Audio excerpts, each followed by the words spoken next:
Boa tarde a todos e a todas que estão nos assistindo pelo Facebook do NEGEDI. Queria dar as boas-vindas a todos e a todas, né? As nossas convidadas. Primeiramente, pedir para que todas desliguem os microfones para não dar interferência aqui na transmissão. Pronto. Espero que estejamos todas e todos bem, né, na medida do possível, nesse contexto difícil, né, de isolamento e pandemia. Eu me chamo Sonaile, eu sou assistente social, trabalho no IFRN, do campus João Câmara, e atuo na educação federal, né, já tem 6 anos. Deixa eu pegar aqui, senão vai ficar saindo. Especificamente na política de assistência estudantil, né? Política é essa que vem garantindo condições de permanência, né, com qualidade dos estudantes em situação de vulnerabilidade social, que hoje, né, é o nosso grande público dentro do IFRN. Também tive outras atuações, né, na área de saúde, na saúde pública estadual, e hoje faço parte do NEGEDI, né, desde março de 2020, não tive a oportunidade ainda de participar da reunião presencial, né, mas em breve estaremos todas juntas. E hoje estarei como mediadora, né, desse debate que a gente está começando, né? Vamos lá, aqui para o roteiro.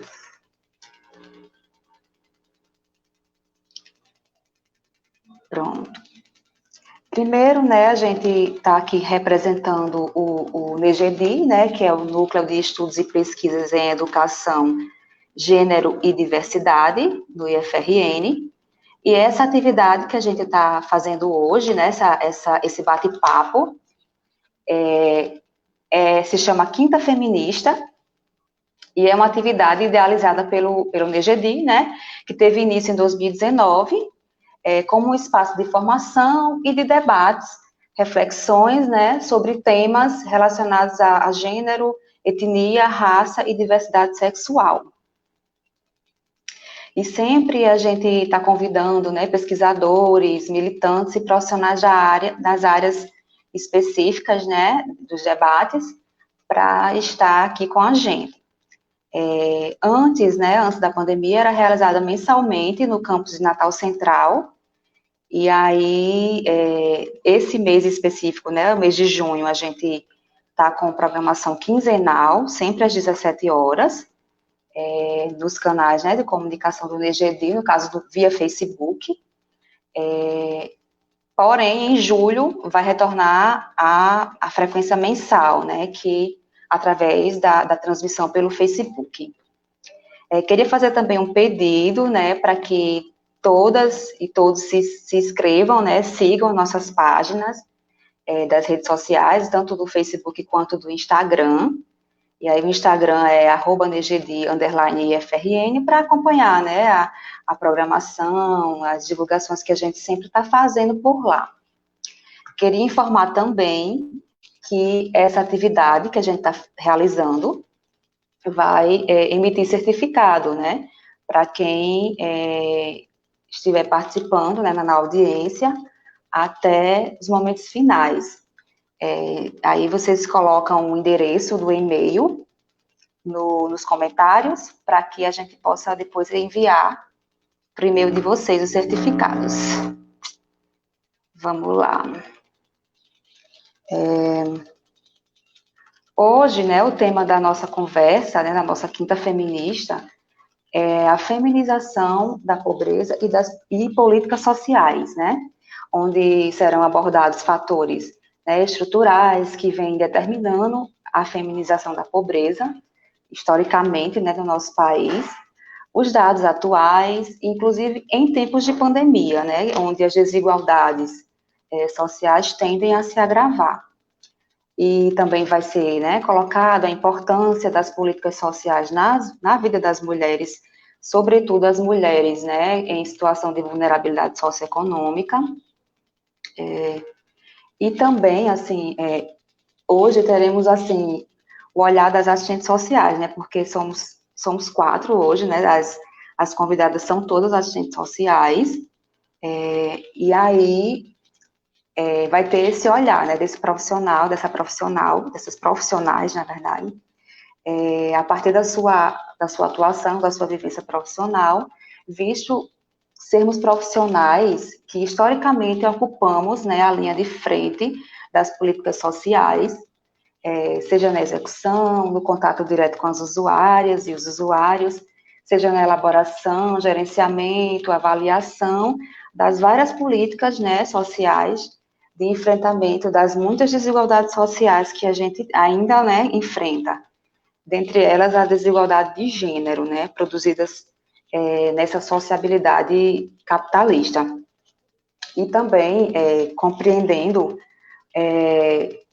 que as políticas sociais, elas, né, como sendo respostas dadas pelo Estado, né, majoritariamente pelo Estado, às demandas e tensões sociais, né, que são colocadas em evidência, e que esse processo, ele não é de forma passiva, né, ele é fruto, sim, de muita luta e muita reivindicação das classes subalternizadas, né.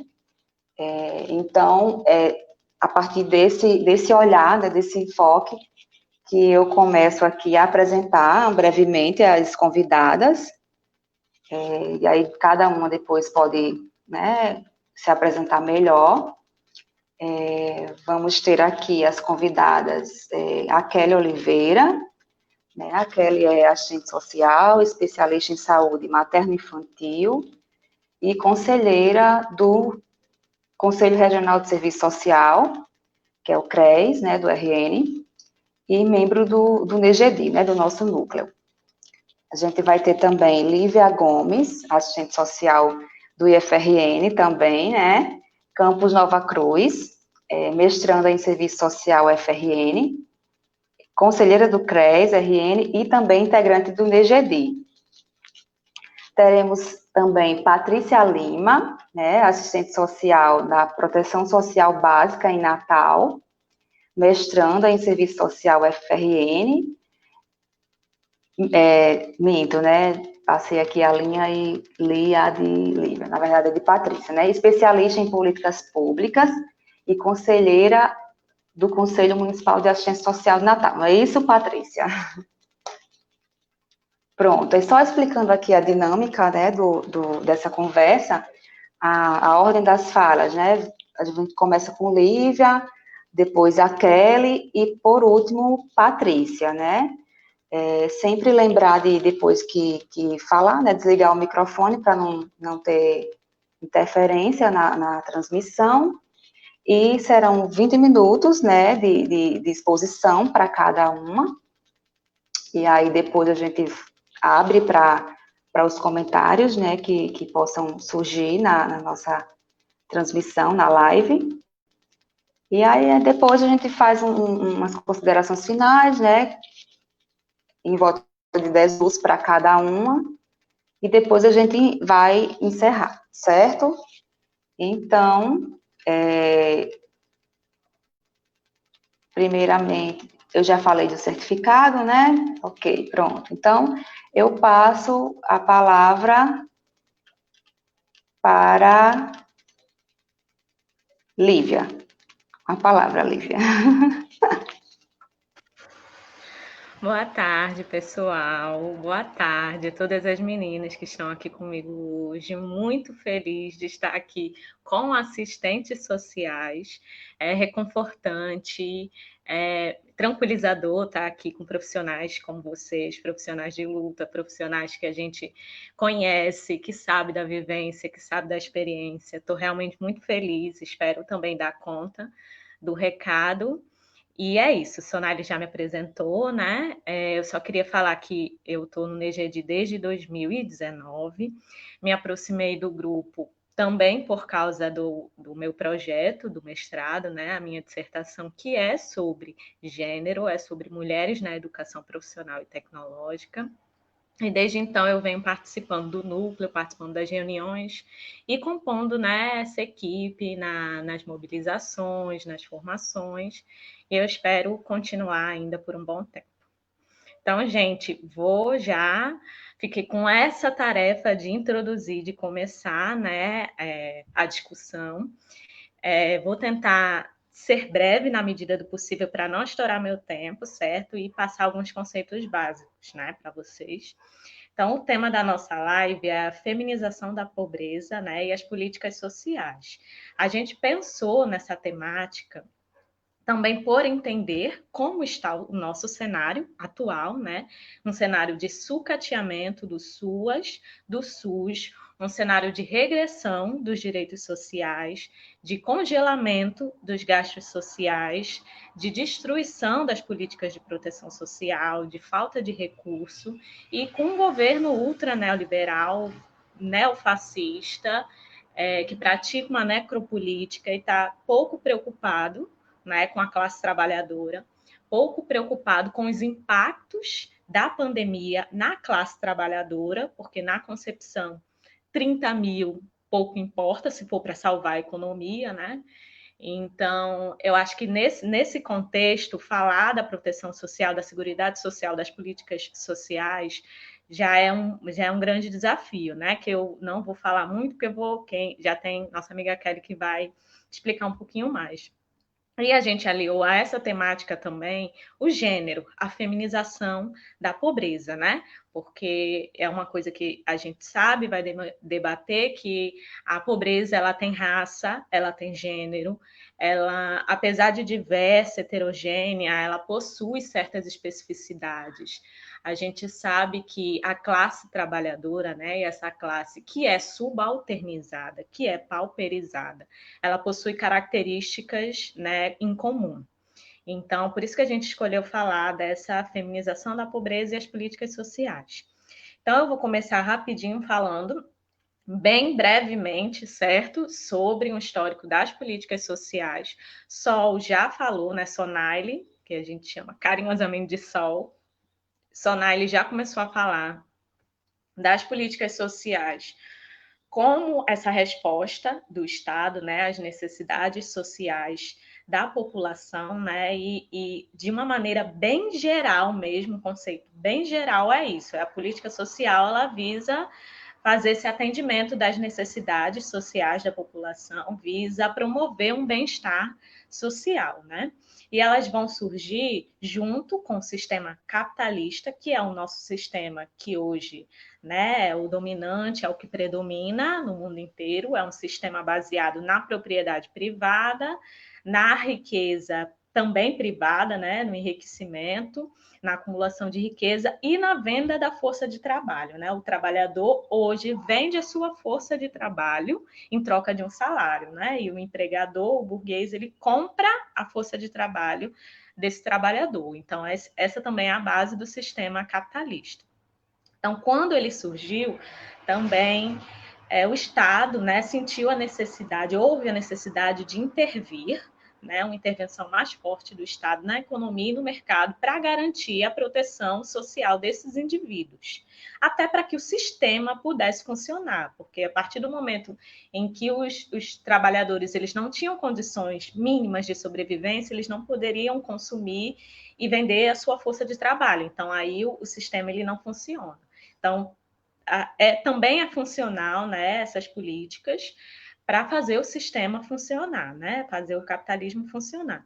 Mas também eles foram frutos, né, essas políticas foram frutos de um grande embate, de grandes batalhas com os movimentos sindicais, os movimentos operários em todo o mundo, né?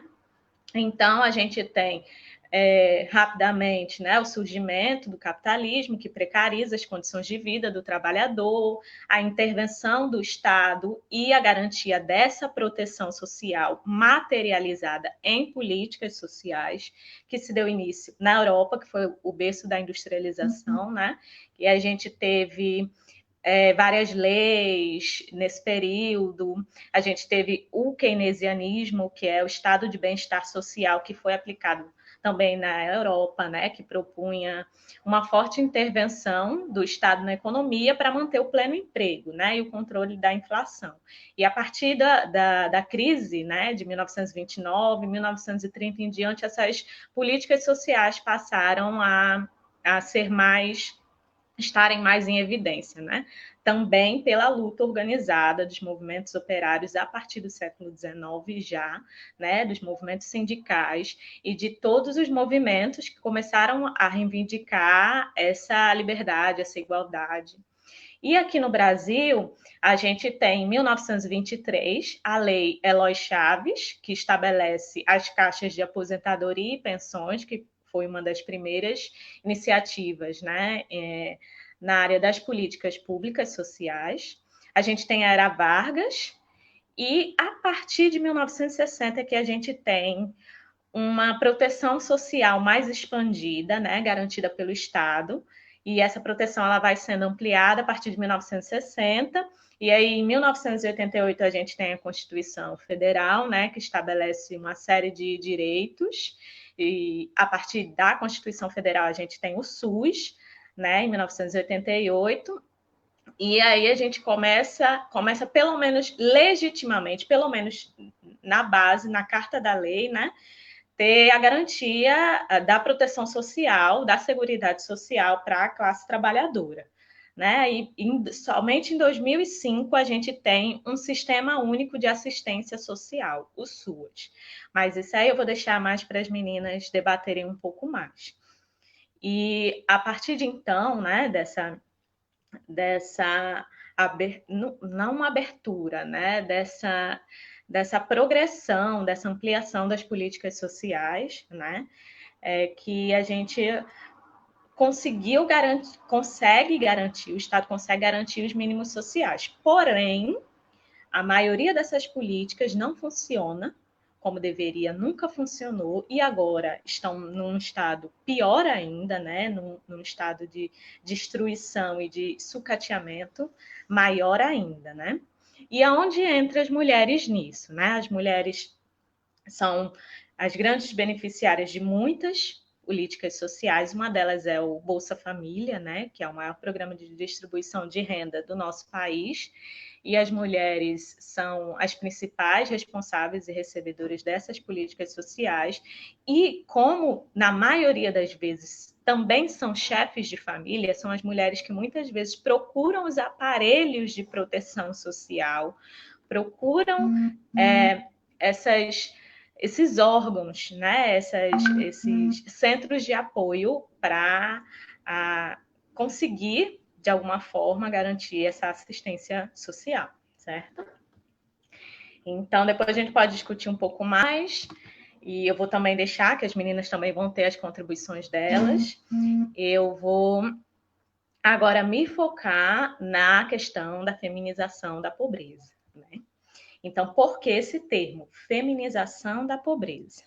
Né? Porque, como eu já disse, a pobreza, né, as classes subalternizadas, elas têm características em comum, elas têm cor, elas têm gênero. E aí parece até um pouco distoante você falar que não, mulheres não são mais pobres, homens e mulheres são pobres da mesma forma. Isso numa coisa bem simplificada, né? Mas, na verdade, não é bem assim que se apresenta, não é mesmo? As mulheres, elas historicamente, elas tiveram um acesso desigual ao mercado de trabalho formal e continuam tendo, né? E continuam tendo também, inclusive, uma remuneração desigual. E aí, os dados do IBGE de 2019, corroborado por também autores da área, confirmam que as mulheres no mercado de trabalho formal, elas ganham em média 25% a menos que os homens nas mesmas funções, com o mesmo grau de qualificação. Então, isso aí já é um dado alarmante, né?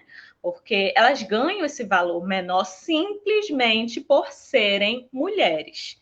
E aí a gente escuta desculpas e justificativas absurdas de que porque ela é mãe, ela vai precisar se afastar, ela vai precisar cuidar do filho. São desculpas absurdas, porque os filhos, né, as crianças, são de responsabilidade da família e de todo o Estado, né? Então, também é responsabilidade do Estado, da sociedade civil, essas crianças. Então, são desculpas que não se sustentam, mas que são utilizadas, sim, para que as mulheres recebam um salário menor que os homens, né? Então, a partir, e aí de uma maneira também bem geral, gente, fazendo um apanhado bem geral, a gente tem uma entrada maior de mulheres, né, no mercado de trabalho a partir da década de 1970, só que não foi uma entrada pacífica, não foi uma entrada acolhedora, né? As mulheres, a partir do fortalecimento do movimento feminista, a partir de uma maior escolarização, a partir de mudanças nas construções da família, né? Elas começaram a reivindicar esse espaço no mercado de trabalho, né? Vale ressaltar, e eu queria aqui deixar muito bem claro, que a gente fala dessa entrada de mulheres maior no mercado de trabalho, e a gente precisa considerar também as mulheres pobres e negras, certo? As mulheres pobres e negras, elas sempre trabalharam. Então, uma das grandes divisões que a gente vê no movimento feminista é quando se fala nessa reivindicação ao trabalho, né? Mulheres reivindicando ao trabalho, quando, na verdade, as mulheres negras e as pobres, elas estão trabalhando, sempre estiveram trabalhando desde antes do capitalismo. No feudalismo, as camponesas trabalhavam. As escravizadas, as negras escravizadas, trabalhavam tanto quanto os homens nas lavouras. Não eram todas as negras que estavam nas casas grandes, que cuidavam das crianças ou que faziam a comida. A maior parte delas estavam nas lavouras, trabalhando tanto quanto os homens, apanhando tanto quanto os homens, e pior, recebendo castigos sexuais, né, de apoderamento do seu corpo, que eram bem mais cruéis do que os castigos que eram destinados aos homens, né? Não tinham descanso nem quando estavam grávida, nem quando tinham filhos. Então, é um pouco de erro falar que a mulher ela nunca trabalhou, que ela está entrando agora, ou que o mercado de trabalho. A gente fala de uma mulher, de um mercado de trabalho formal, né? De uma mulher com certa condição, né? De um certo status. Porque as mulheres estão trabalhando desde sempre, elas construíram a sociedade, elas inventaram a agricultura. As mulheres inventaram a agricultura. E os homens se apropriaram dessa invenção para constituir o seu modelo de dominação. Mas nós estamos também construindo a sociedade tanto quanto os homens. Porém, não somos valorizadas e reconhecidas historicamente por isso, certo? Então, hoje, a gente vê no mercado de trabalho formal, né, que as mulheres elas se encontram nos empregos mais precarizados, mais desorganizados, os empregos informais. Ainda segundo os dados do IBGE, 41% das mulheres ocupadas no Brasil estão em trabalhos informais. Se a gente for considerar as mulheres negras e ou pardas, esse número sobe para 47,8%. Ou seja, quase 50% das mulheres negras e pardas que estão trabalhando hoje estão em vínculos de empregos precarizados, informais, ou né, que mantém algum tipo de exploração para essa mulher, certo? As mulheres também sofrem mais os impactos da crise e costumam também ser as primeiras a serem demitidas, né? Quando a gente precisa falar de cortes, certo? Então, o sistema e a sociedade, né, o sistema capitalista, ele não tem interesse de valorizar o trabalho das mulheres, na verdade, porque é muito mais fácil, é melhor pagar menos para as mulheres. A força de trabalho da mulher vale menos, é vendida por menos. Então, é interessante para o sistema manter essa desigualdade. É interessante manter a desigualdade entre homens e mulheres, entre brancos e pretos, porque assim esses grupos que são subalternizados, que são marginalizados, eles vendem a sua força de trabalho, a sua capacidade produtiva, que é a mesma do homem, do branco, é a mesma, mas eles vendem essa capacidade produtiva por um valor menor. E isso é interessante para o capital, para o capitalismo. Então, a gente tem exemplos de muitas empresas que, em determinados momentos, passaram a contratar, demitiram homens e passaram a contratar mulheres para determinados cargos de gestão, porque era muito mais caro manter um homem gestor, um homem chefiando uma área, um homem comandando, e a mulher era economicamente mais barata. Então, há esse interesse em se manter essa desigualdade, né? Então, a gente só pode falar numa possível igualdade se a gente conseguir pensar em outra forma de sociabilidade, outra forma de sociedade que não seja uma sociedade baseada no lucro, né? Que não seja uma sociedade capitalista. E aí eu queria falar um pouco também sobre a chefia feminina, né? Porque também é um dado que as pessoas desconhecem ou porque está muito enraizado na cabeça das pessoas esse conceito de chefia masculina. Mas de 2016 a 2019, também são dados do IBGE, houve um aumento desses lares chefiados por mulheres, né? Hoje, mais de 7 milhões de trabalhadoras domésticas são responsáveis pelo sustento principal de sua família. Nas periferias, nas comunidades, as mulheres são as chefes de família, né? Elas, mesmo quando têm parceiros, elas não deixam de trabalhar, elas estão exercendo atividades para garantir o sustento da sua família. E aí, trazendo um recorte também da raça, né, nos domicílios chefiados por mulheres brancas, a renda é 47,3% maior do que nos domicílios chefiados por mulheres negras. E isso aí nos dá a dimensão do que é o racismo estrutural, né, e de como as mulheres também podem estar em status e níveis diferentes dependendo da sua cor, da sua etnia, da sua nacionalidade, muitas vezes, certo? E aí, já concluindo, né? Eu queria falar também que, apesar dessa desigualdade, né, de salário, de condições de acesso ao mercado de trabalho formal e de desvalorização do trabalho feminino, hoje a mulher tem tanto tempo de educação formal quanto os homens. Na verdade, em termos absolutos, elas são maioria entre os alunos matriculados. Então, hoje as mulheres estão estudando e se capacitando tanto quanto os homens. E mesmo assim, a diferença salarial, as diferenças de acesso, as diferenças de valorização do trabalho permanecem, certo? E quando a gente passa ainda para as mulheres negras, esse fator é ainda pior, né? Hoje, isso aí são dados que a Flávia Biroli, né, que é uma cientista política, que é professora da UNB, depois eu vou indicar o livro dela, ela fala que as mulheres, né, as famílias chefiadas por mulheres negras, estão entre a faixa mais pauperizada da população, certo? E aí tem alguns outros dados interessantes que eu vou já falando para concluir, que é sobre o tempo de trabalho, né? E aí trazendo para esse cenário atual que a gente vive, as mulheres elas dedicam mais tempo de trabalho ao cuidar da casa, cuidar dos filhos, cuidar dos idosos, cuidar dos doentes.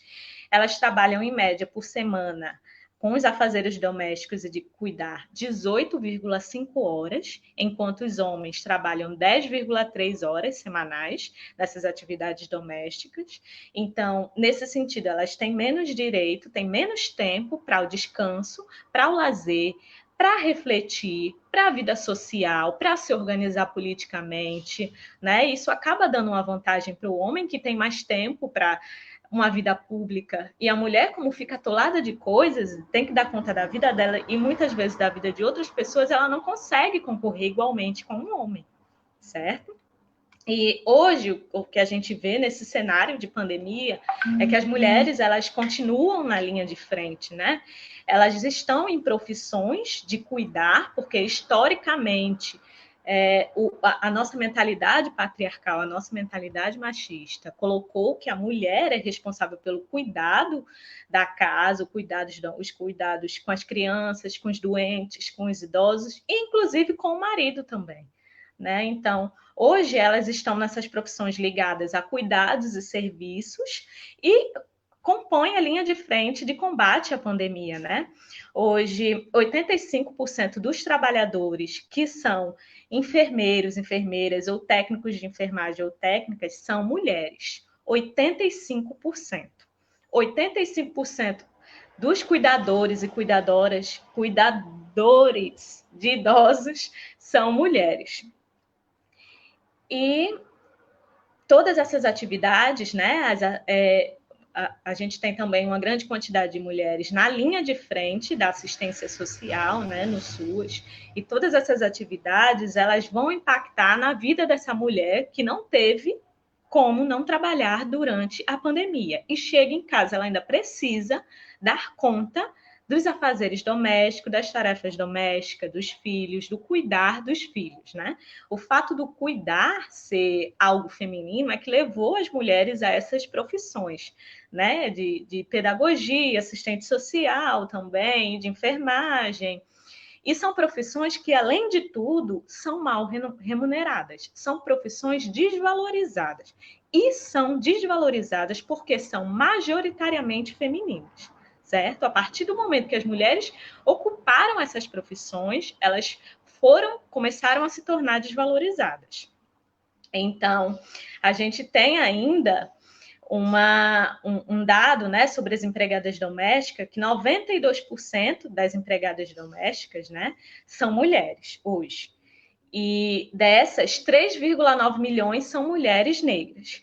E, para quem não sabe, em alguns estados, as empregadas domésticas foram consideradas trabalhos essenciais, certo? Elas não foram liberadas. As empregadas domésticas continuam tomando conta da vida e da casa da patroa, das patroas ou dos patrões, e continuam tomando conta da sua própria vida, muitas vezes negligenciando a sua casa, a sua família, para cuidar de outras famílias, né? Então, com esses dados e um pouco dessa reflexão, que a gente vai muito além dos dados e de pensar essa feminização, a gente percebe o quanto que essa subalternização tem impacto na vida social e econômica da mulher. E que não é igual, né? A gente não recebe, né? A sociedade não recebe esse impacto de pauperização, de subalternização da mesma forma. Então, a gente tem um grupo de mulheres que é muito mais marginalizada, subalternizada, e que, por conta disso, compõe esse contingente feminino da pobreza, né? Que vem aumentando cada vez mais, e se depender do governo que a gente tá hoje, né, a tendência é realmente piorar. Então, ainda tem muita coisa para trazer para o debate, mas eu acho que se eu não estourei o tempo, eu estou muito perto de estourar. Então, eu vou concluir por aqui e a gente depois conversa nas discussões, né, nas perguntas. Então, obrigada, e era mais ou menos isso. Obrigada, Lívia. Foram ótimas suas considerações. Inclusive, né, quando você fala que as mulheres em tempos de crise, né, que a gente está vivenciando em tempo de crise sanitária, né, em tempos de pandemia, elas sentem primeiro, né, as mulheres mais pobres também. A gente viu o exemplo recente, né, das trabalhadoras que precisam trabalhar, né, que os trabalhos digamos, elas não foram liberadas, né, para cumprir o isolamento, que a gente sabe que é uma realidade de muitas pessoas, muitas mulheres, e pelo fechamento das creches, né, essas mulheres não têm onde deixar seus filhos, né, e aí, ou se arriscam levando os filhos para o trabalho, como a gente viu esse caso trágico, né, criminoso, na verdade, que aconteceu semana passada, ou simplesmente as mulheres deixam de trabalhar e agravam ainda mais a sua vulnerabilidade social. Passando aqui para a segunda convidada, né, no caso, Kelly, com a palavra Kelly. Vou desligar aqui o microfone.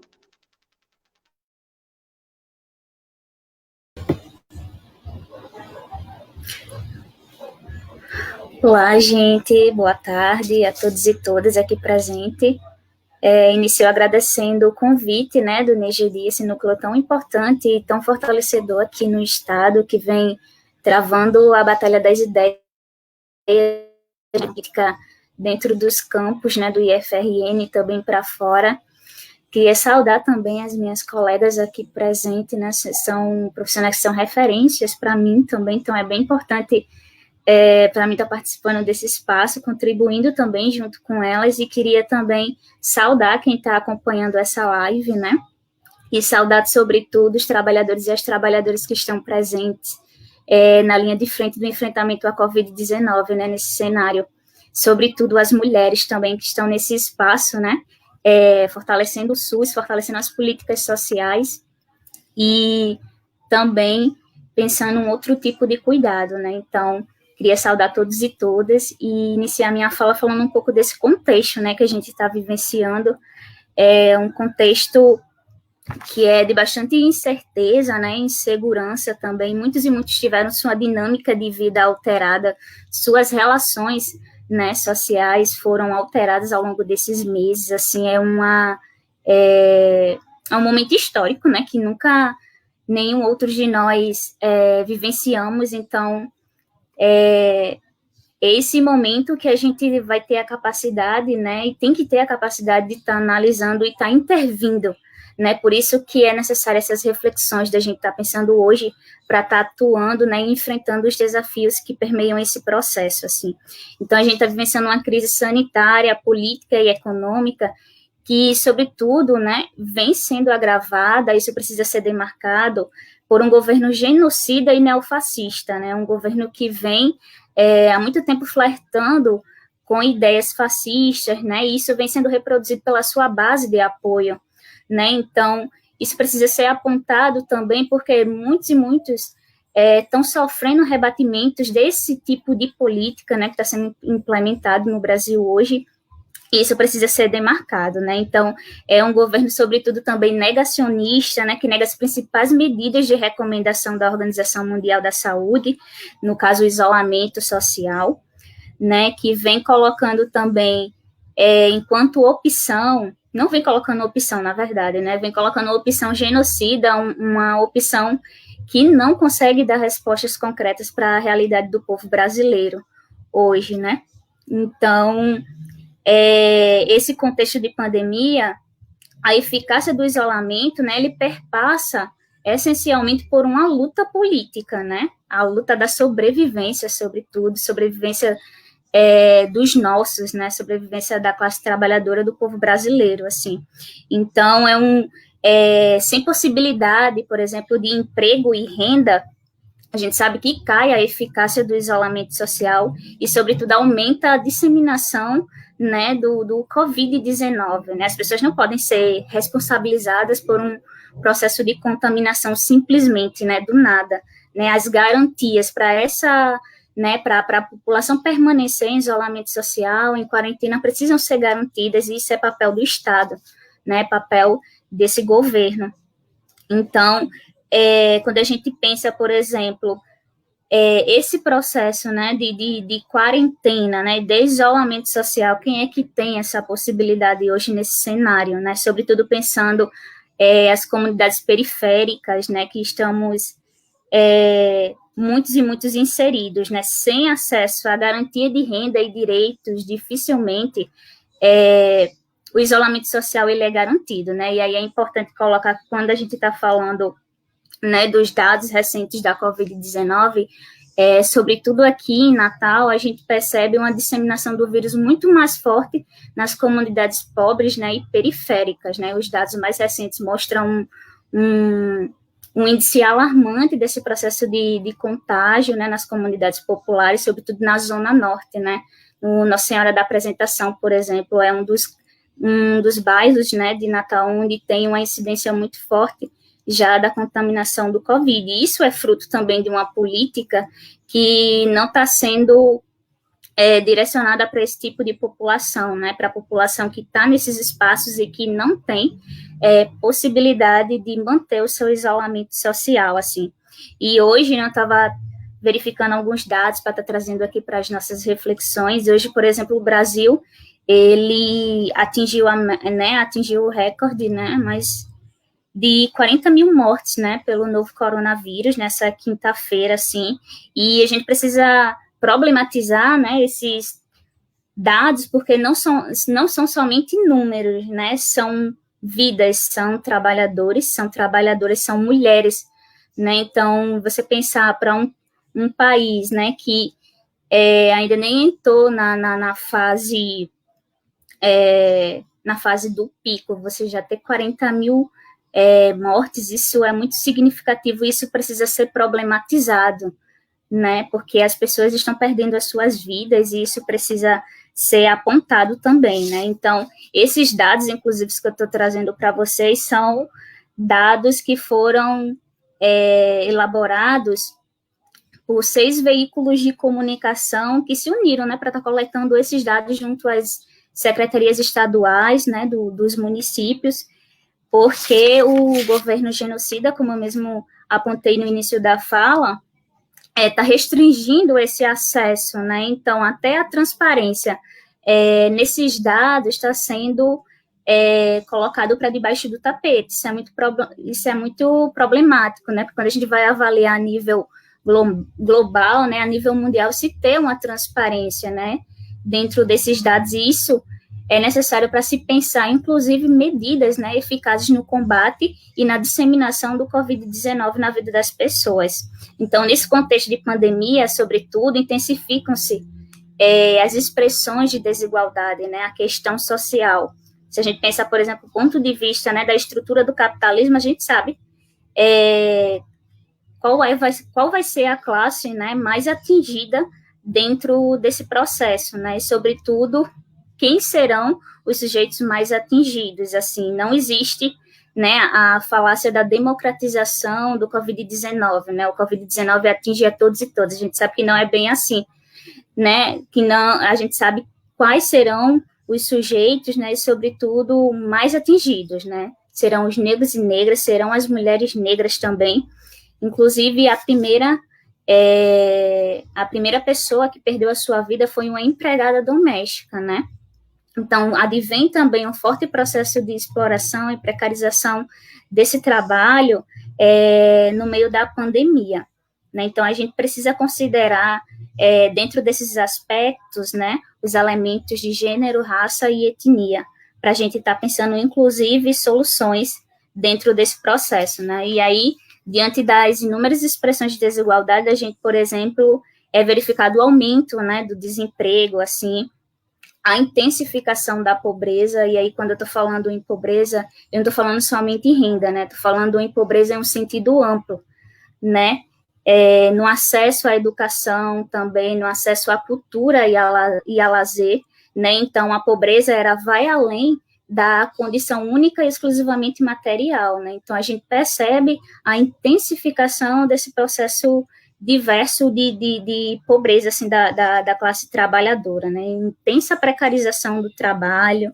e flexibilização dessas relações trabalhistas, né, então se a gente pensar, por exemplo, uma perspectiva do pós-pandemia, é muito preocupante como é que a gente vai visualizar o mundo do trabalho após esse período, né, porque muitas relações foram distorcidas dentro desse processo, e aí o Brasil, ele é um país profundamente desigual, né, a concentração de riqueza e os bens sociais materialmente produzidos, eles se encontram na mão de poucos, sobretudo nessa conjuntura também, eu acho importante a gente estar fazendo o apontamento, né, sobre as vidas negras, né, sobretudo das mulheres negras dentro de uma lógica capitalista.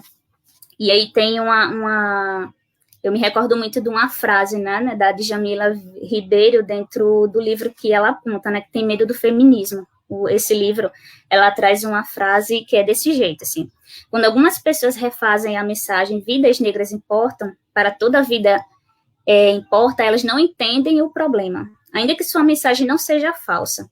A Djamila, ela aponta de que, sim, realmente, todas as vidas importam, e eu estou trazendo essa reflexão porque, diante desse cenário de pandemia, a gente também vem identificando a intensificação das opressões, né, o racismo, né, o extermínio da população negra de forma extremamente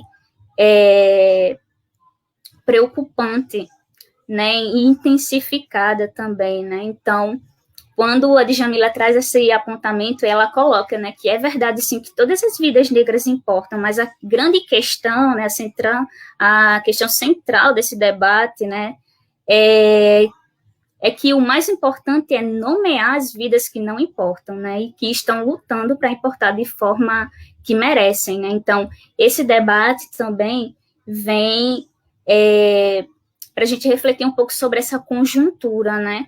Em meio à pandemia, a gente é como que a pandemia ela não desse trégua, né? Não desse, sobretudo, não somente a pandemia, como o racismo, né, o capitalismo, as diversas outras opressões, elas não deixam a população negra viver, né? E aí, quando a gente pensa, por exemplo, a saúde ela não é somente uma condição individual, mas ela também é uma condição coletiva, né? E as condições de vida da população, sua condição social, sua condição política, econômica, cultural, ambiental, elas são também determinantes para a condição de saúde, né? Então, o acesso diferenciado aos serviços e cuidados, ela também vai permear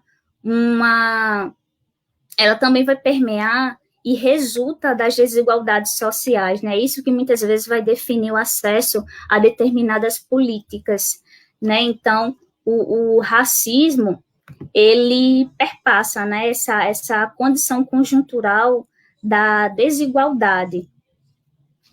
E aí, é interessante também a gente estar apontando que as políticas sociais, elas são respostas do Estado, né, e vem sofrendo constantes sucateamentos e cortes, né. Se a gente pensar, por exemplo, nessa conjuntura atual, o próprio SUS, né, teve intensos cortes, né, se a gente pensar desde a PEC, né, dos 20 anos de gastos, né, a gente tem um corte intenso e que está se reverberando nesse processo de pandemia, né, a gente percebe, por exemplo, a disputa por recursos, né, entre os estados, a gente percebe também, né, a dificuldade, por exemplo, de estar implementando novos serviços, né, de estar intensificando também, né, os serviços de saúde, né, devido a esses cortes, né, são mais de 22 bilhões, mais ou menos, desde a PEC de gastos, que esse processo ele vem sendo intensificado, né, que o SUS vem sendo sucateado e constantemente sofre cortes, e obviamente isso vai rebater, né, na saúde da população negra, sobretudo. Então, nesse contexto de pandemia, é papel do Estado, né,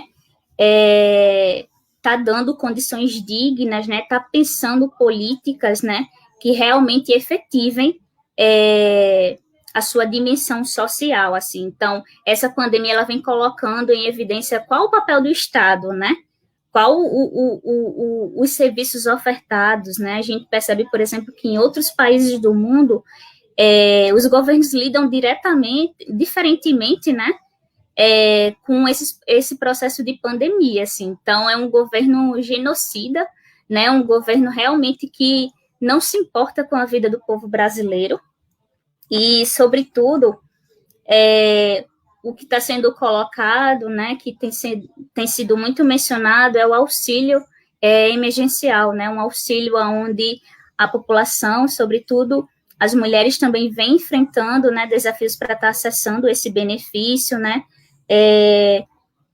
Então, isso precisa ser pensado, né, a burocratização, né, de acesso a benefícios sociais vem também nessa lógica de barrar, né, esse acesso, essa construção, né, de efetivação de uma política, né, o governo, ele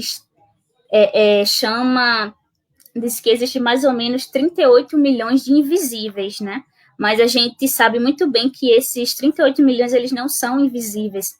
O governo pode estar vendo agora, né? Mas no caso dos serviços, né? Que são, sobretudo por serviço social, essas pessoas, elas chegam nos nossos serviços, né? Requerendo, né?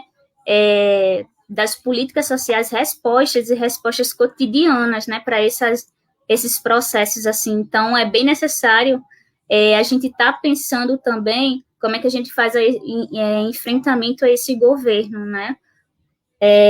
Que é uma luta, sobretudo, coletiva. Então, em um período de pandemia, assim, não tem como pensar, por exemplo, o seu enfrentamento, né, a um vírus como esse, sem debater o papel do Estado, né, sem, sobretudo, pensar esse processo após, né, a pandemia, assim, sobretudo, vai ser necessário muita luta política, né, sobretudo organização também. É importante que os sujeitos, eles pensem e reflitam sobre esse processo, mas a saída, ela deve ser coletiva, né, para essas problemáticas, assim, né, então, a gente precisa estar pensando sobre todo esse contexto de pandemia de uma forma macro mesmo, né, não existe enfrentamento ao coronavírus, né, a Covid-19, sem um Estado que realmente possibilite demandas, né, que dê respostas à classe trabalhadora sobre esse processo, né, então não tem como pensar o enfrentamento à Covid-19 sem pensar também o fora Bolsonaro. Então é isso, gente, assim eu termino a minha fala, tá?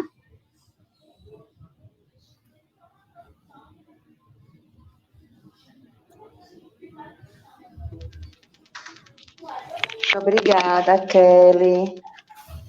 É isso, né? Os dados realmente são alarmantes.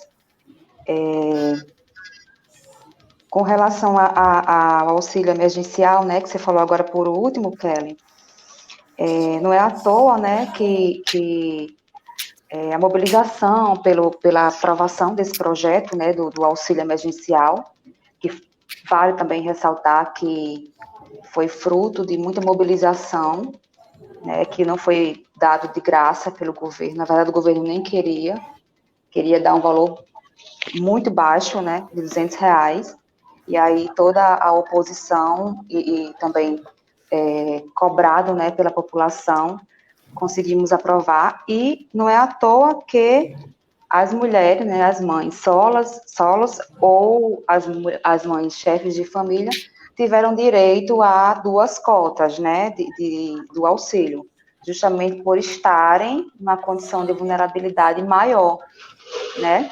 Uhum. Então, a gente reconhece, né, essa realidade mais uma vez. Eu vou passar aqui a palavra agora para a Patrícia, né, nossa terceira convidada. Patrícia, é com você. Obrigada. Boa tarde a todas, né? Quero dizer que é um prazer estar aqui. Fui convidada por Lívia, agradeço muito e estou aprendendo bastante com as companheiras, com as meninas. O papel que me cabe aqui é falar um pouco da proteção social básica, que é o meu espaço socioocupacional. Eu atuo há quase 4 anos em um CRAS do município de Natal, e a experiência vem sendo bastante desafiadora, né? Principalmente nesse momento de pandemia, para o qual ninguém estava preparado, né? Nem gestão, nem trabalhadores, nem a sociedade em geral, e os governos que estão à frente, conduzindo as situações de proteção social básica para a sociedade, estão totalmente desalinhados, a começar pelo governo federal, que se estende também aos governos municipais e, em alguns momentos, também aos governos estaduais. Então, a minha atuação no CRAS se dá no CRAS da região norte da cidade, onde a gente tem que considerar que nós estamos lidando com as zonas da cidade de maior vulnerabilidade social, de maiores desigualdades, que são a norte e a oeste, né, da cidade de Natal. Nós já estamos com uma população bastante aumentada, né, no último censo.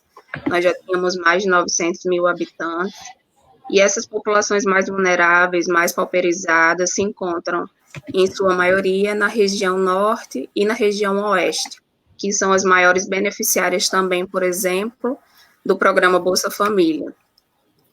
Então, falar um pouco sobre isso é falar que os serviços de proteção social básica se configuram hoje como uma porta de entrada no SUAS, onde a população, principalmente as mulheres, né, entendem quando se utilizam de serviços como o SUS, os postos de saúde, mas quando chegam ao CRAS, geralmente tem um pouco de desconhecimento, aí a gente tem que fazer esse papel pedagógico de fazê-las entenderem que estão usando um serviço no qual se tem direito por ser um direito de cidadania. Ainda é muito difícil desvincular a política de assistência social, o SUAS, do assistencialismo, do primeiro-damismo, e o nosso público maior são as mulheres, né? São as mulheres, as mães solos, principalmente, que buscam mais os CRAs, os benefícios e os programas.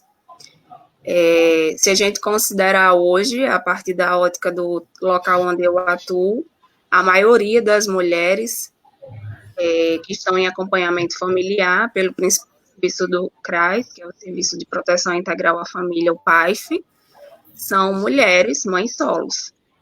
Então, hoje, das 50 famílias aproximadamente que eu tenho contato, ou que estão em acompanhamento familiar, ou que foram atendidas por mim, eu tenho mais ou menos distribuídas delas 39 mulheres, né, que são pessoas de referência, de acordo com os prontuários, e apenas 11 homens que procuraram um serviço para atendimento.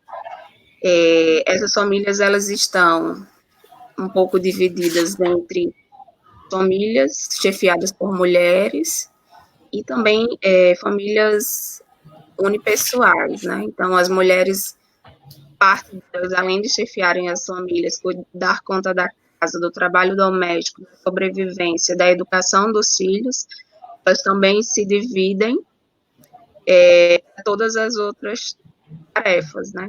Então, sempre estão sobrecarregadas, principalmente as mulheres negras, a gente tem que entender. Hoje, o número de adoecimento das mulheres é um fator bastante relevante que vem se apresentando não só no SUS, como também para o SUAS, né, através das demandas reprimidas que não conseguem ser atendidas no SUS. Então, vem recaindo na assistência social. Nós temos uma demanda grande hoje de mulheres com questões psicológicas, que demandam psicoterapia, que procuram CRAS, achando que nós ofertamos esse tipo de serviço, e a gente só pode referenciar e orientar, né, para que ela possa encontrar na rede SUS, que hoje é bem precário o atendimento. Então, nós trabalhamos na perspectiva de entender que as mulheres têm um grande papel da função protetiva e que o serviço do PAIF, ele é voltado para fortalecer esse papel protetivo da família. Porém, nós não podemos recair nessa questão de que a função da proteção aos seus membros, ela é do núcleo familiar, né? Na verdade, ela é uma função do Estado, que joga para a família e para a sociedade civil. Então, a primazia, nesse sentido, das políticas públicas, ela deve ser sempre do Estado. Hoje em dia, nós temos a assistência social, não só em Natal, como a nível de Brasil também, é executada de forma direta, através da rede socioassistencial, e executada de forma indireta, através de convênios e organizações não governamentais.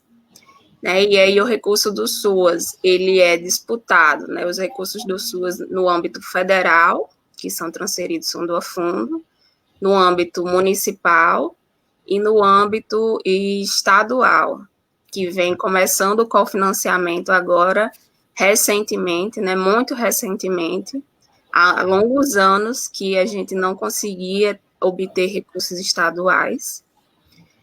Durante a pandemia, nós mudamos totalmente a configuração do nosso trabalho, né? Cada CRAS fez um protocolo interno, então nós passamos a tentar refletir qual era o papel da assistência social, dos trabalhadores, nesse momento, para atender as necessidades da população. E dentre elas, né, a população que mais sofre, carece de inúmeros serviços, dentro do que a gente pode oferecer hoje, dentro das condições de trabalho que a gente tem, né, são os serviços de cadastro único no CRAS, se a gente considerar o atendimento normal, né, porque no momento está suspenso. O PAIF, que é o principal serviço do CRAS, os benefícios eventuais, que no município de Natal são oferecidos na modalidade de kit enxoval, cesta básica, auxílio funeral e documentação civil através de RG.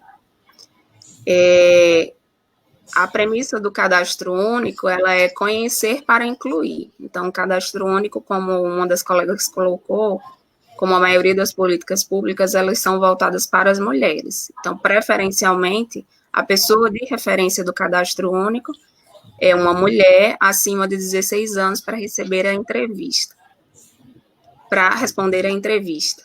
Então, hoje, nós tivemos um aumento exponencial das demandas, né, das pessoas que estão demandando os serviços do CRAS e da assistência social, porque a gente tem que considerar que a rede de serviços ofertados já tinha um déficit, né? Nós temos na cidade do Natal 12 CRAs que não são suficientes para atender a demanda da população, principalmente se a gente considerar o grande crescimento da Zona Norte.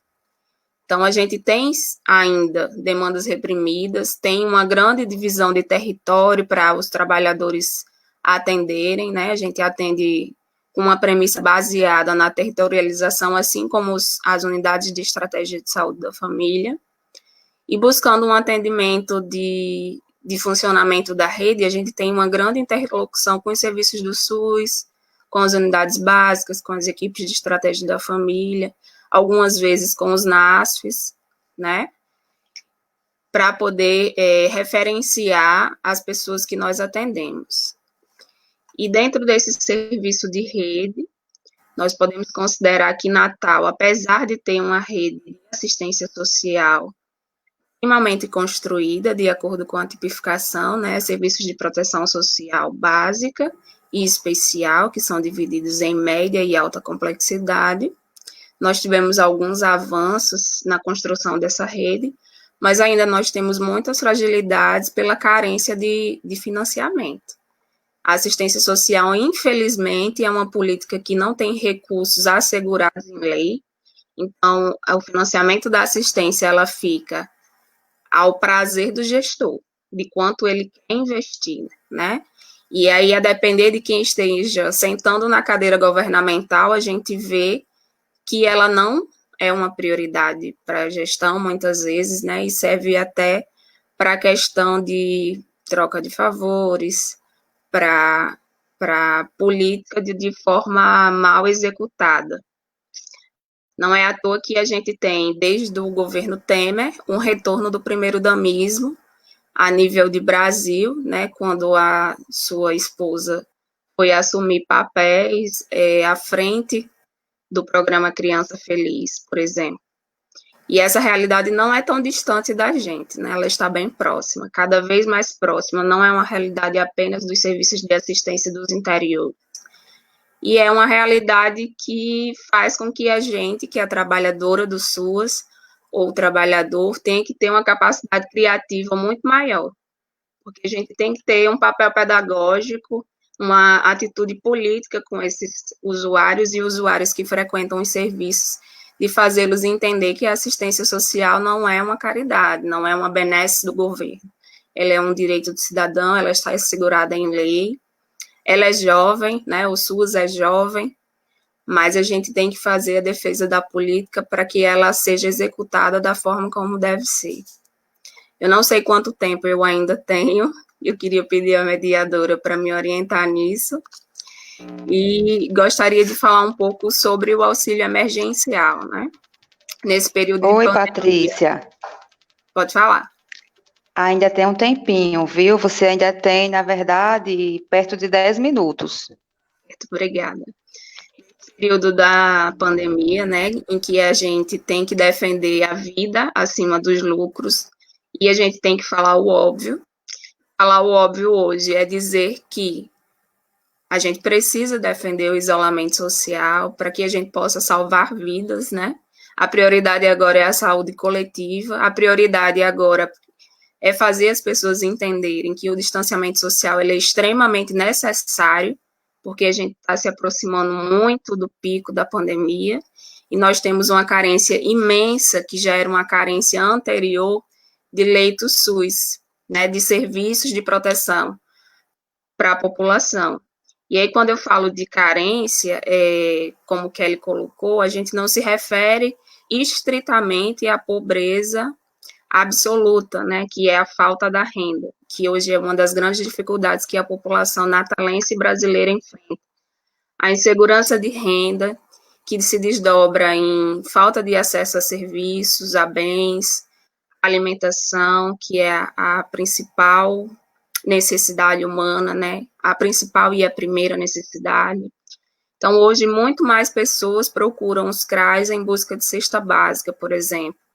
Hoje, muito mais pessoas, e não só agora, mas principalmente sendo fortalecida pelos efeitos da pandemia, que só começaram, né? A gente vai ter aí muitos meses para frente, mesmo quando a situação da pandemia minorar, de efeitos do Covid na vida das pessoas, especialmente nas pessoas mais pobres, nas pessoas que estão nas periferias da cidade, das pessoas que ocupam os lugares do subemprego, da informalidade, considerando que o público da assistência, e quando eu falo público da assistência, eu trago muito um olhar do território onde atuo, que é o território do Lago Azul, constituído por bairros como Gramoré, loteamento Câmara Cascudo, Gramorezinho, que é uma região que tem famílias agricultoras e mais distantes do CRAS, por exemplo, Nova Natal, Cidade Praia, loteamento José Sarney, é uma realidade de pessoas que não estão inseridas no trabalho formal. Não têm a segurança da Previdência, por exemplo, de contribuir para poder ter acesso a benefícios previdenciários. Então, são inúmeras as carências. Esse governo vem dificultando de todas as formas, né, que a população possa acessar os seus direitos, e além de dificultar o acesso, ele vem aniquilando com muitos deles, né.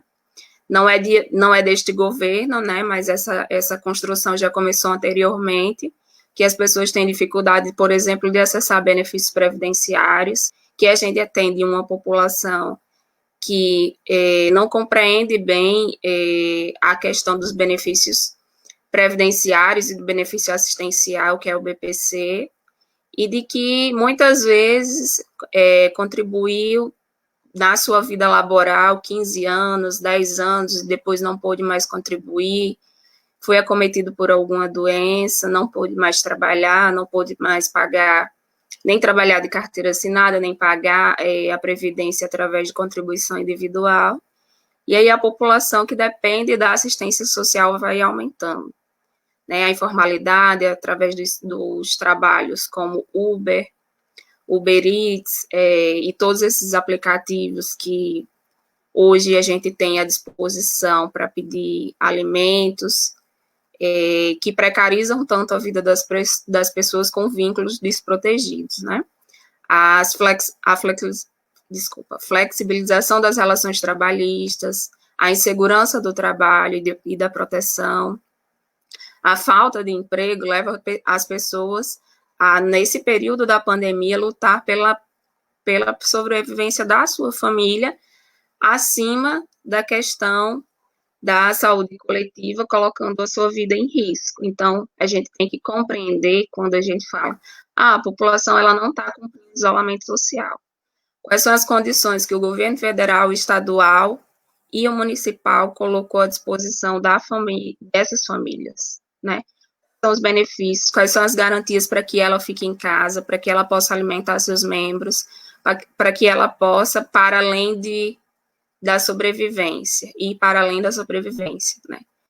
Hoje, muitas vezes, a gente escuta no CRAS, olha, eu nunca vim aqui, mas a situação está difícil, eu estou sem trabalho, eu conheço uma vizinha que recebe cesta básica, então eu vim me cadastrar para receber a cesta básica. É uma das falas que a gente mais ouve e um dos atendimentos mais recorrentes que a gente vem fazendo nesse período. No início da pandemia, se buscavam muitas informações sobre o auxílio emergencial, que foi mal estruturado.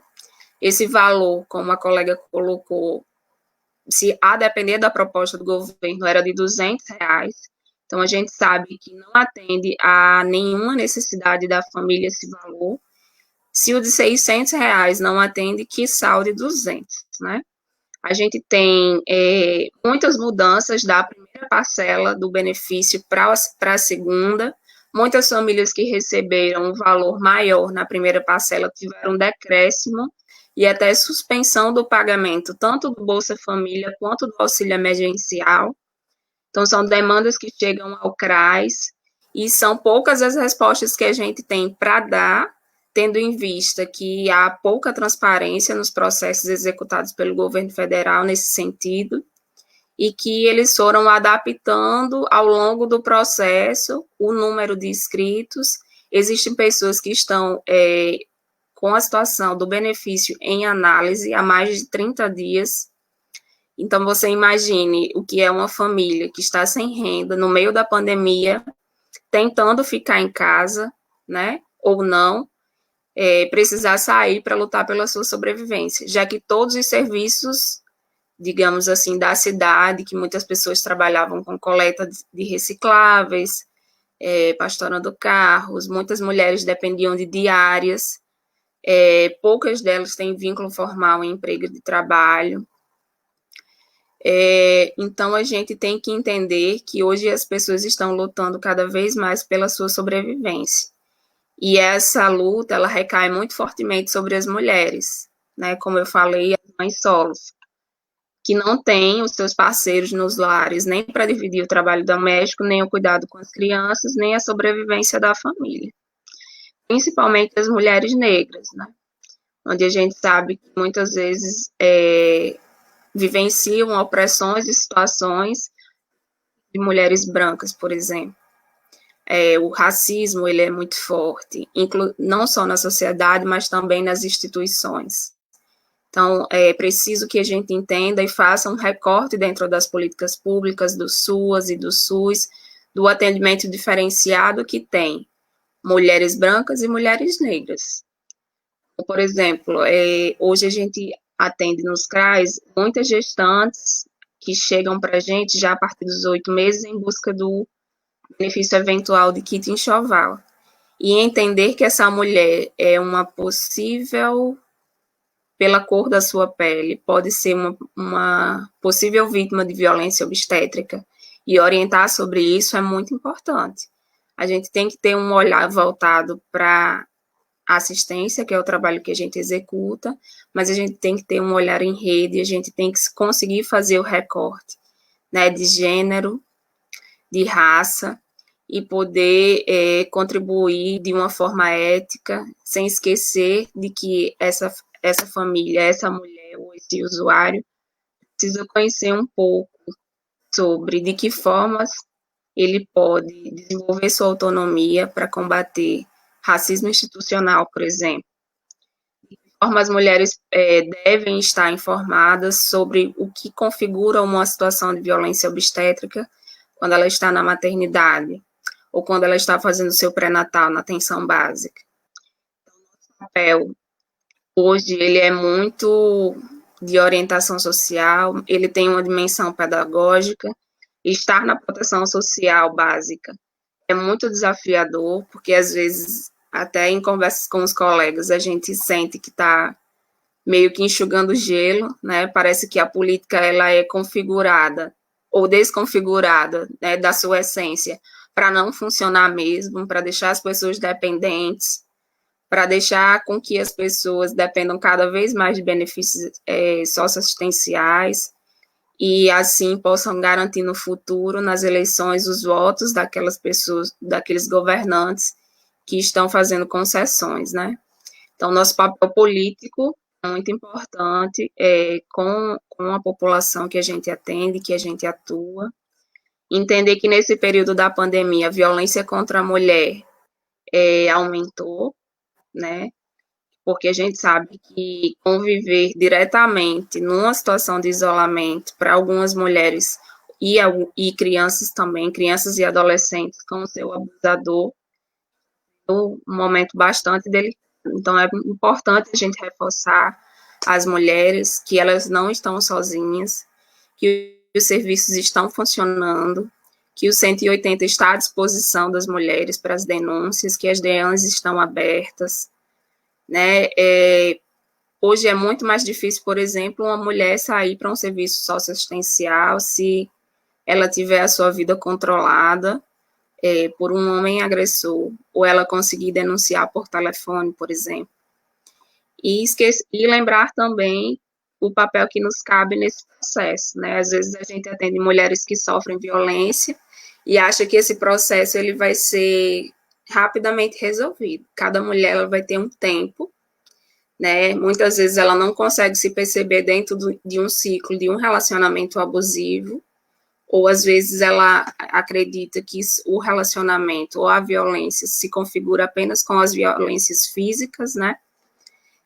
Não consegue entender a dimensão e repercussão que tem na vida dela e dos filhos a violência psicológica. Então, é preciso que a gente possa orientá-la sobre isso, deixá-la fortalecida, para que ela dê os passos adiante. Atender uma mulher que sofre violência hoje é entender que de forma não, que muitas vezes não vai ser de forma imediata, que ela vai estar pronta para registrar um boletim de ocorrência contra esse agressor. Então, essas são as minhas contribuições, eu espero que tenha conseguido me fazer entender nesse tempo, estou à disposição de vocês. Gostaria de reforçar que os serviços da assistência, os CRAs, né, em Natal, estão funcionando em horário diferenciado, estão funcionando das 9 às 16 horas no momento, com 2 horas de redução do expediente, mas eles estão em funcionamento para atendimentos emergenciais que devem ser agendados por telefone prioritariamente para que a gente evite a circulação de pessoas, não coloque em a vida das usuárias e usuários que a gente atende e também dos trabalhadores. Muito obrigada pela oportunidade, estou aqui à disposição.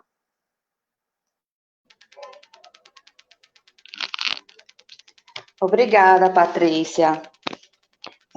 Então, a gente pode passar para o momento, né, das questões dos comentários, né, na nossa live.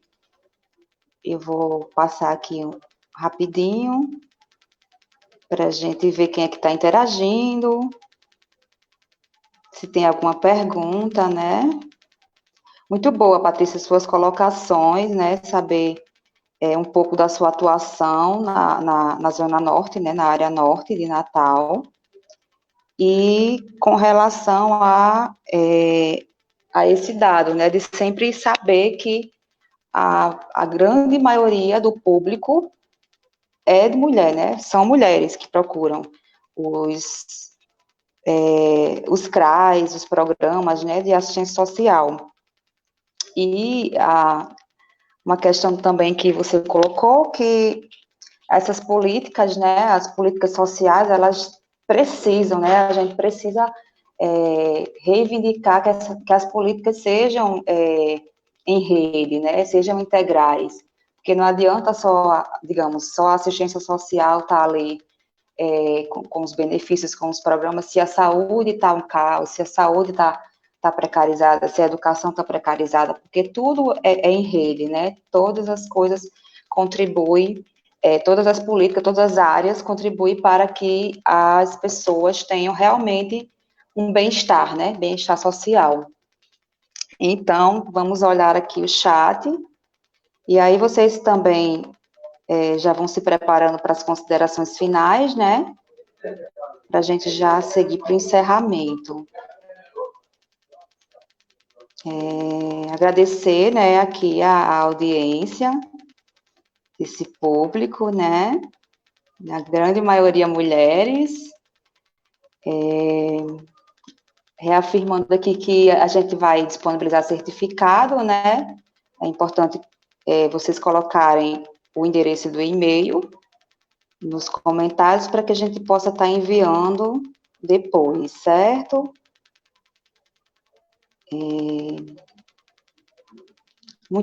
Muitas mensagens parabenizando, né, o EGD e as palestrantes, né, por essa temática tão importante.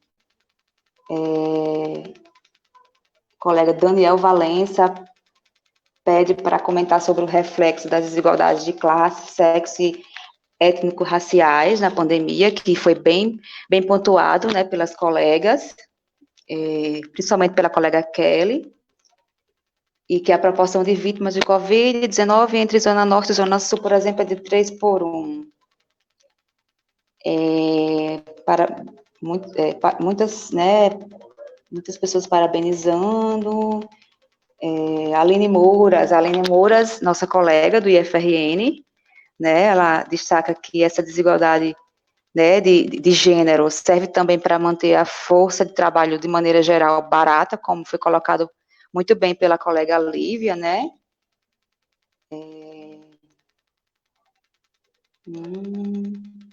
Ok.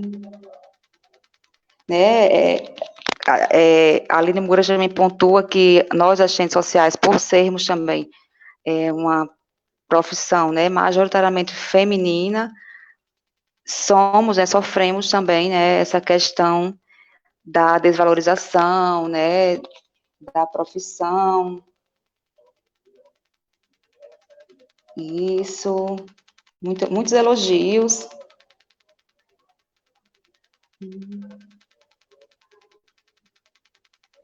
Aí, o Negedi está aqui divulgando também, né, que vem aí mais uma edição do Júlio das Pretas. Aguardem informações, nos acompanhem por nossas redes sociais. Eu acho que é isso, gente. Deixa eu ver. A colega Nádia Costa, também servidora do IFRN. Parabéns à organização. Análises muito bem situadas e pertinentes ao momento presente. E o NGD dialoga com a vida. É verdade.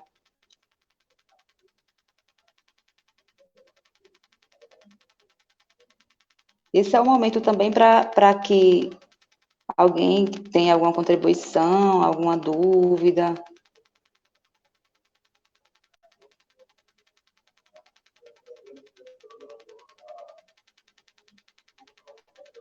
É isso, gente. Eu acho que as falas foram muito esclarecedoras, né? Muito boas, né? Pronto, então eu vou passar aqui para as nossas convidadas, né? Quem quiser começar a fazer suas considerações finais, né? Alguma fala que tenha esquecido, enfim, que queira destacar, né? Quem quiser pode liberar o microfone e começar. Mais ou menos 10 minutos para cada, aliás, menos, uns 5 minutos, pelo avançar das horas.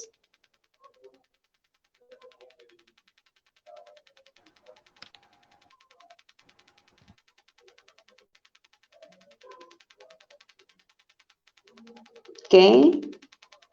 Lívia? Lívia quer fazer alguma... Oi, posso falar, que estava travado aqui o meu, mas agora deu certo. Primeiramente, eu queria agradecer o convite, agradecer ao NGD, agradecer à professora Socorro, a todo o núcleo, a todas vocês, dizer que eu estou muito orgulhosa de estar aqui com vocês de verdade, mais uma vez dizendo que foi muito tranquilo e muito legal o debate. Eu amo ser assistente social, então eu amo estar entre assistentes sociais e foi um debate muito legal, muito bom para mim. Parabenizar a Kelly, que trouxe reflexões muito boas e muito profundas sobre saúde, sobre raça, gênero e classe, sobre um olhar mesmo, né? Um olhar social, um olhar humanizado, um olhar de um assistente social sobre o contexto da pandemia, sobre as políticas sociais e as ações do governo. E Patrícia também, maravilhosamente bem, falou sobre a assistência social aqui no nosso município, os benefícios eventuais, o auxílio emergencial, que achei muito importante, muito válido. Ela fez uma fala bem mais extensa, falou sobre a violência obstétrica, falou tanta coisa que Patrícia falou tudo. Foi ótimo também, né? E eu queria deixar claro e registrar que todas essas políticas sociais, todos esses benefícios, né, que a Patrícia também destacou, que são procurados em sua maioria por mulheres, eles são direitos, certo? Ninguém aqui está fazendo favor para ninguém. Governo nenhum está fazendo favor ao garantir os benefícios, ao garantir auxílio emergencial. Ele está cumprindo a função de governo, certo? Essas políticas, elas não deveriam ser só emergenciais, só governamentais, elas deveriam ser políticas estatais, políticas do Estado. É o mínimo que o Estado tem que fazer num país que tem uma das maiores arrecadações tributárias, né? Um país onde a população paga mais imposto, como o nosso, né? Eu estava assistindo ontem uma live também com o professor Sérgio Lessa, que ele fala que para o capital financeiro, que é a junção, né, do dinheiro do capital dos bancos com o dinheiro da industrialização, do capital industrial, roda aproximadamente 7 PIBs mundiais. Então, é para aí que está indo o nosso dinheiro. E aí, quando a gente consegue minimamente um auxílio, uma garantia social, não é favor, é obrigação, é direito nosso. Se a classe trabalhadora tudo produz, a ela tudo pertence. Então, é tudo nosso.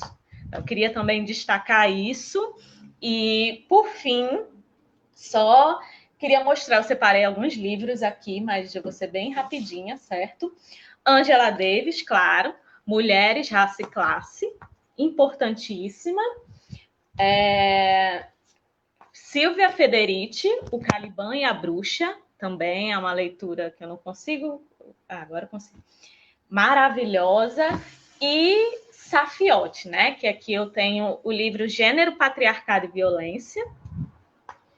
E A Mulher na Sociedade de Classes. Tem muitos outros livros. Eu separei livros mais na temática do feminismo, da divisão sexual do trabalho, mas tem outras leituras também tão interessantes quanto... E é isso, estou à disposição para o diálogo, para posteriormente agradecer novamente, parabenizar minhas colegas e dizer que eu estou muito feliz, muito feliz. Muito obrigada, eu espero que eu tenha contribuído de alguma forma com quem passou esse tempo aqui nos assistindo. Até mais. Muito bom, Lívia. Aproveitar.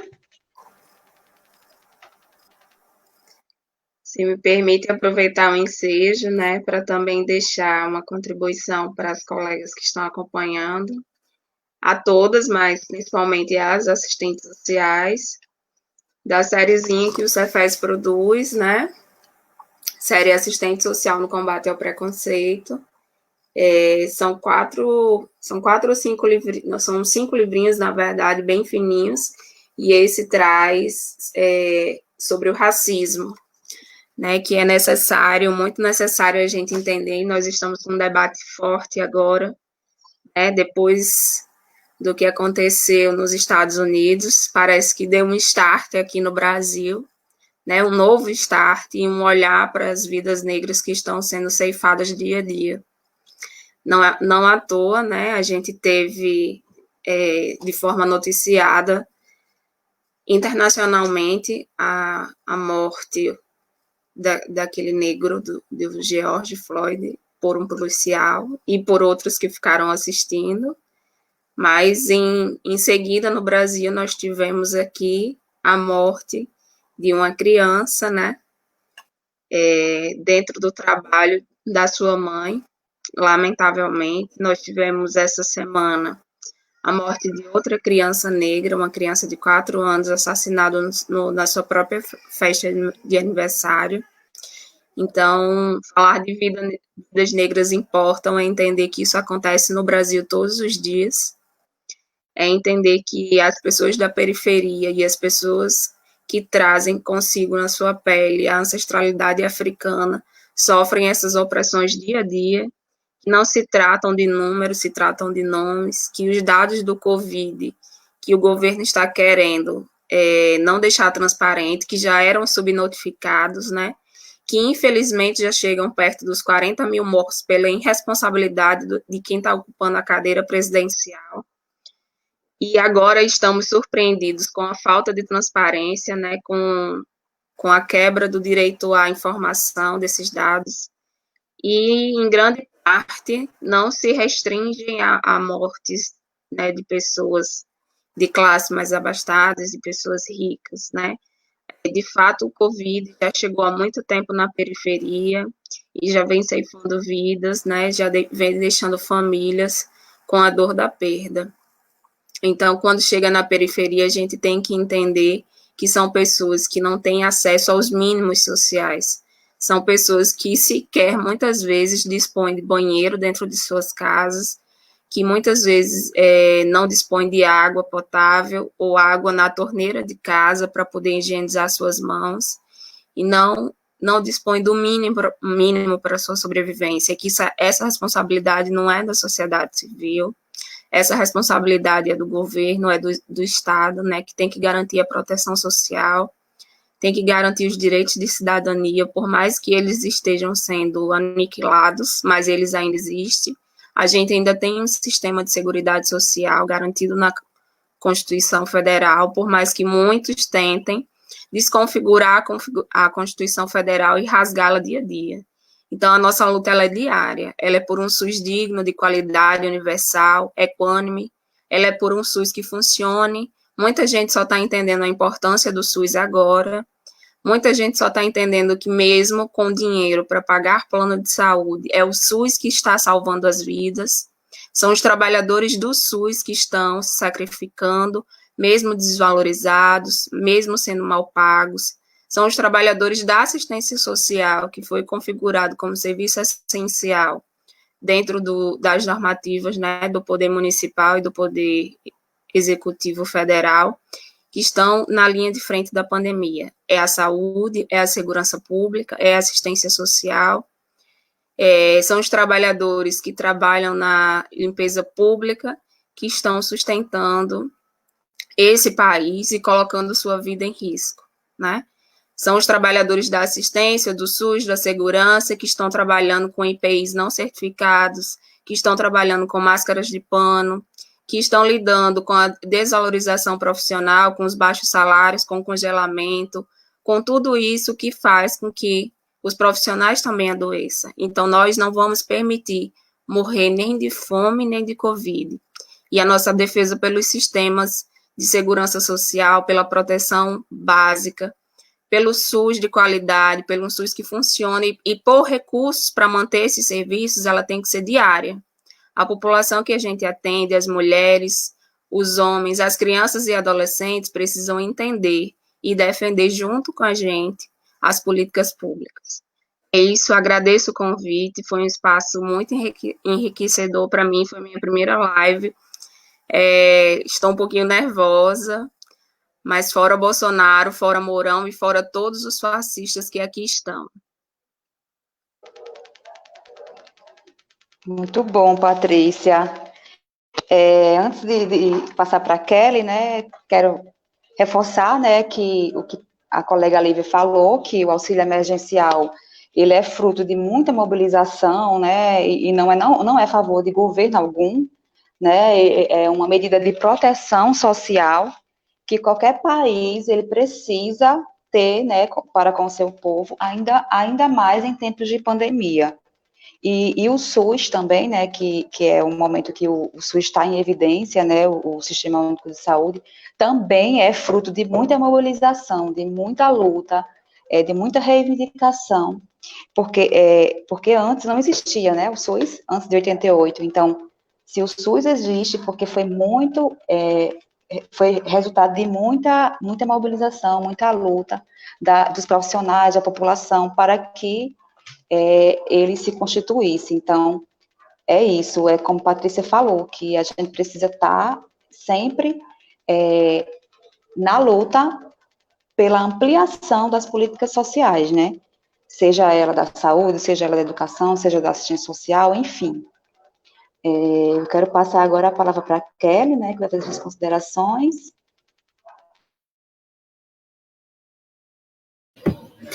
E, gente, queria agradecer também, mais uma vez, a oportunidade, né, de estar aqui desenvolvendo esse debate junto com essas colegas, né, tão valorosas, agradecendo também as contribuições, né, do pessoal que está acompanhando, assim.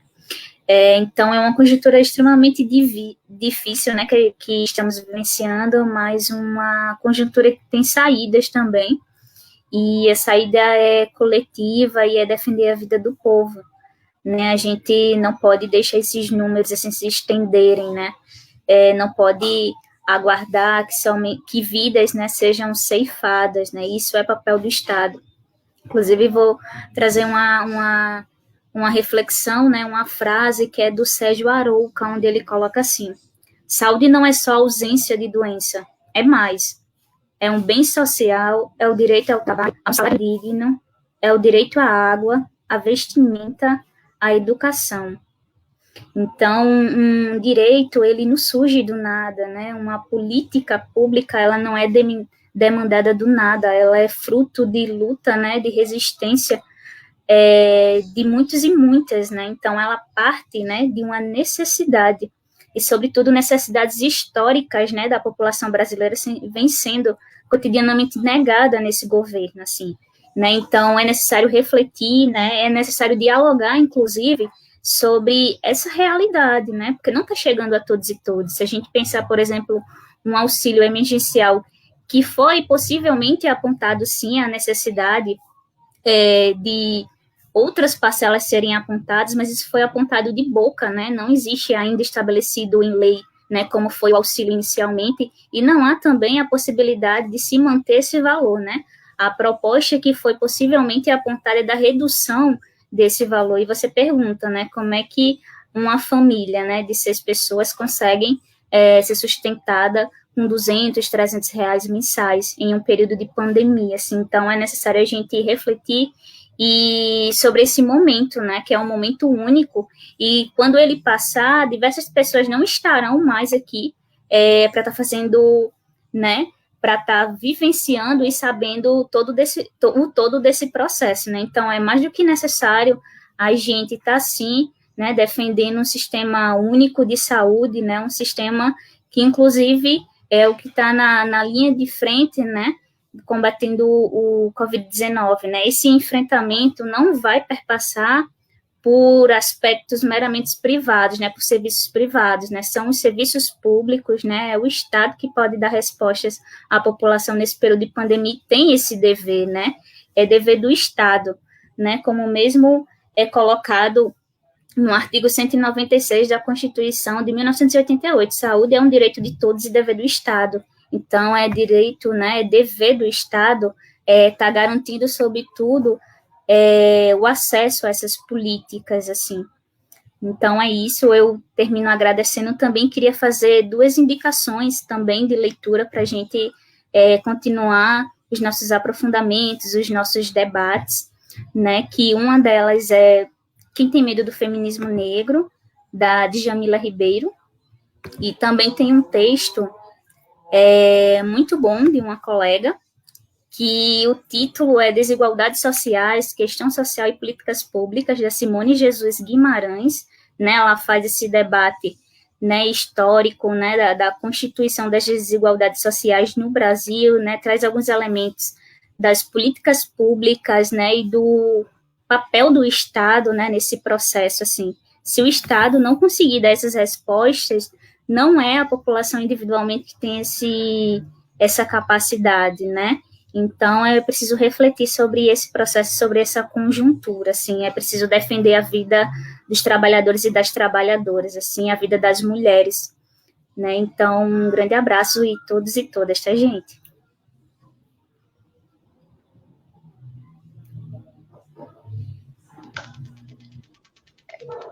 Obrigada, Kelly.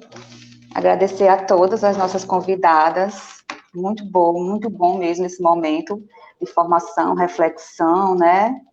E aí a gente se encaminha agora para os momentos finais, né? Eu quero dar alguns informes, as próximas atividades do NGD, também, né? Transmissão via Facebook.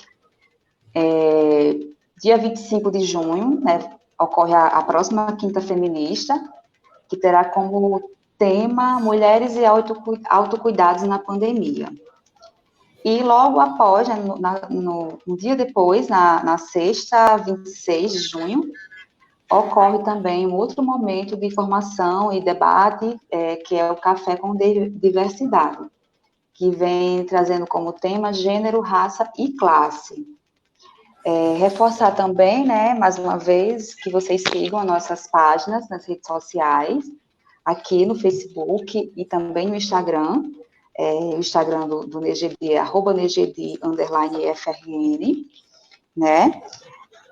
Quero agradecer, né, a audiência, né, a todas e todos que interagiram, né, que nos parabenizaram. E é isso, né? Sigamos prestigiando, né, aprendendo um pouco mais, e fortalecendo as lutas feministas, né?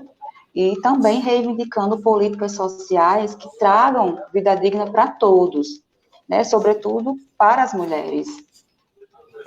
Então, é isso, o tema realmente merece, né, muitas outras discussões, daria outras lives, muitas outras lives, mas para hoje é isso, né? A gente conseguiu, acho que, levantar muitas questões importantes, né, para ficar aí a reflexão. E aí é isso, né? Vamos finalizando por aqui. Boa noite.